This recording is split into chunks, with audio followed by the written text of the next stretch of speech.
All right, so let's finish our, keep going with the math. So I'm going to share my screen so you can see this is the vocab that we went through. And I would just suggest looking over this before the test, maybe have it in your car to look over before you go into the test, just to double check, make sure you got your different measures of central tendency figured out, isosceles, scalene, and equilateral. And then all of these different formulas, especially remember the area of a circle and circumference, pick one, memorize it, and then write it down as soon as you have you're in a testing situation, so that you don't mix them up. And then let's see, we've got all these different situations.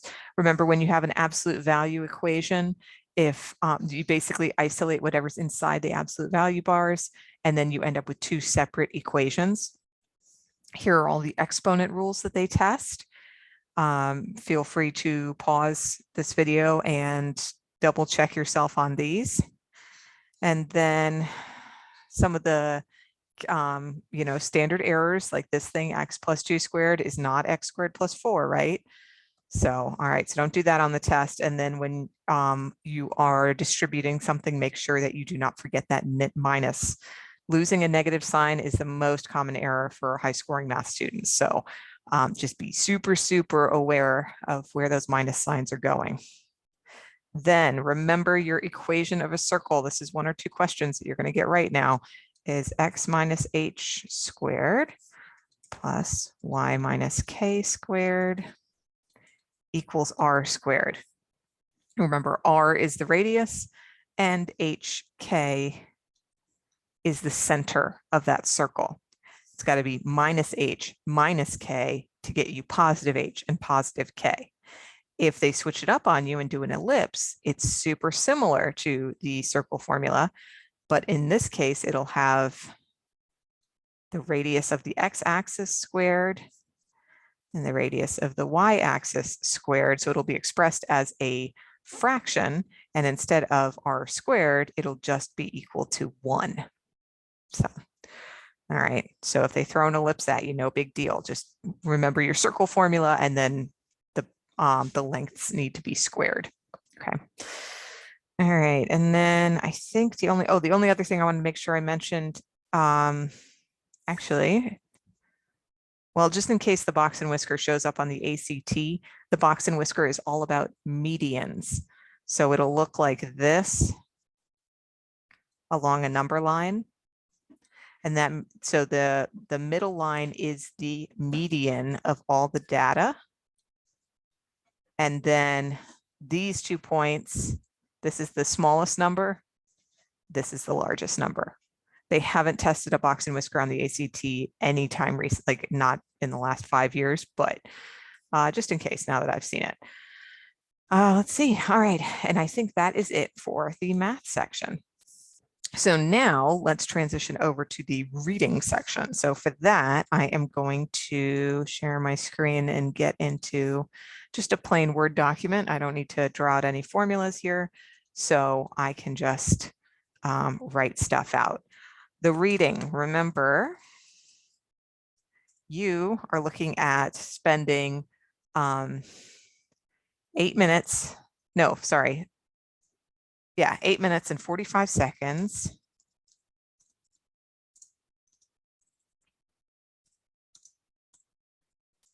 per passage. That means 2 to 3 minutes of reading. The rest of the time is spent on the questions. When you're going through the questions, it is about keywords and word matching. Remember, this is not high level. I mean, it's the passages are going to be pretty high level. They're going to be about freshman and college level reading, but they're not going to be easy, but the information will all be right there. So you want to make sure that your answer is represented in the text. It's not, write this down because I like it so much, not what,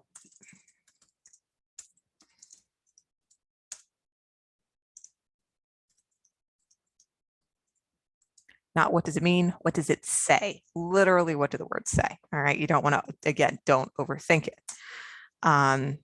Anything else with the reading passages? Not really. Just, try to maintain your pace. If you are, don't get stuck. This is true for every section. Don't get stuck. What does that mean? It means don't read the same paragraph over and over and over. Don't spend 5 minutes agonizing over a question. Let it go and go on to the next question, because there are plenty more out there that you are going to get right. And sometimes stepping away from a question and then coming back to it is the best thing you can do. And also you want to make sure to annotate, underline keywords, cross out wrong answers, and I don't know what else. Oh, and note boring paragraphs. And what does that mean? That means if you are going through a paragraph and you just it's not going in, that's not your fault. That just happens to me. And when that happens, I pick a word, like literally 1 or 2 words, write it to the side of the paragraph and get on with my life, because sometimes that paragraph isn't going to be important at all. And sometimes the question that they ask will be so specific that I'm still able to answer it without really understanding what's going on. All right. That's the reading passage or reading section. And then last but not least, speaking of not knowing what's going on, we have the science. And you have been blowing this out of the water. So you just want to make sure you continue. And it's the same strategies really as the reading, right? Annotate. You're going to want to annotate questions and answers. Use the answers to guide your thinking. You don't need to come up with all kinds of relationships. You can look at the answers and say, oh, okay, apparently iron has something to do with this, and then go and find the iron. Cross out wrong answers. And also kind of like the math section where you should write more than you want to. Same on the science. I'm going to say that exactly that, write more than you want to. On the graphs, draw lines. When there's a, how do I put this? When there is a relationship, show that somehow. Like if something increases, draw an up arrow. If something decreases, draw a down arrow, just so you can keep everything straight. And I think that's it for the science section. Remember, there's going to be one section that is all text, but the rest of them will be charts and graphs. And those guys, you barely need to read it all unless the question requires it. So look at the charts and graphs, get a general idea of what's going on, read the passage if it makes you more comfortable. I do, but that not if you're going to get all wound up about it. Just read it so that you see the words. Okay, this is about mice and pellets and oak forests, whatever. And then get to those questions and do those questions. All right. Sounds like it is now time to talk general test day strategy. So Friday, that is not the time to knock out a new test or anything like that. Don't you dare.